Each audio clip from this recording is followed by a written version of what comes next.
Hi friends, my name is Ritche from Elisha District. I believe maraming makarelate sa akin dito dahil sa lockdown, circuit breaker, ECQ, GCQ, barbecue, name it. We are forced to stay at home at all times as much as possible. And it's a blessing in disguise because most of us or some of us here learn new skills from home. Cooking, baking, pandesal, Spanish bread, and of course, mawawala ba dyan yung ating dalgona. Labnaw na. And of course, ako mismo, I've learned a lot of homemade stuffs, homemade corned beef, homemade chorizo, homemade spam, and sardinas. Why I'm talking about all these things? Because that's something that I want and I'm so excited to share to you. It's about believing that God can do homemade miracles in you. Let me quickly jump here in 2 Kings chapter 4, verses 1 to 7. The wife of man from the company of the prophets cried out to Elisha, "Your servant, my husband, is dead, and you know that he revered the Lord, but now his creditor is coming to take my 2 boys as his slaves." Elisha replied to her, "How can I help you?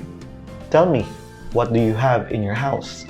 And the woman said, "Your servant has nothing there at all." She said, "Except for a little jar of olive oil." I believe some of us here makarelate sa atin because you have lost your job. You experience pay cuts. Mahirap maghanap ng trabaho. And if you look at your kitchen, at your refrigerator, you observe that it's getting empty day by day, and that worry, concern is worrying you, that is shrinking you. And you can say, there's nothing left in our house. But my friends, I pray that what is left right now, that what is left there is just like the widow's answer, which is the jar of olive oil. In the Bible, the meaning of jar of olive oil is the presence of God. You know what? Mawala ng lahat. As long as the presence of God is in you, in your family, in yourself, I believe that you are still in good hands. Why I'm so confident about that? In Exodus chapter 33 verse 14, God himself said, "My presence will go with you and I will give you rest." Ano ibig sabihin ng rest dyan? That in the midst of this crisis, or the midst of this chaos, and you can figure it out, you can have that peace and you can rest in His promises, in His provision, knowing that you are His child. How I'm so sure again about that. In 1 Peter chapter 5 verse 7, "Cast all your anxiety on Him because He cares for you." He cares for you. For you. Sa'yo. He cares for you. And knowing that the presence of God is in you, I want to encourage you, my friends, that this season, huwag nating sayangin ito. I want to encourage you to spend more time knowing Him in this Bible. And of course, experience Him, the presence of God, His presence daily. Because the more that we experience Him, it slowly transforms us and we captured His heart. And now, it's going to be easy to obey Him.